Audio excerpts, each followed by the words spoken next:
Government shutdown now over, WTAP spoke with the Mid-Ohio Valley Regional Airport on impacts they saw during the shutdown.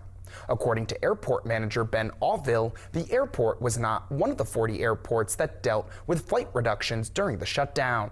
But Contour Airlines providers service to Charlotte, North Carolina, which was an airport that saw flight reductions. However, Allville said that no flights to or from Charlotte and the Mid-Ohio Valley Regional Airport were disrupted.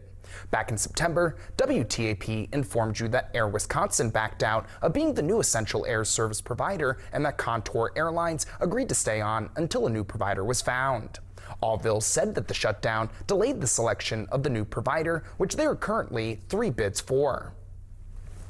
SkyWest gave 2 bids, one under American Airlines that goes direct to Charlotte, one under United Airlines that would go between Dulles and Chicago. Those were previous bids before in that first bid when we had 6 bidders. Contour gave us a bid, which would be a direct flight to Charlotte, and then that's the 3.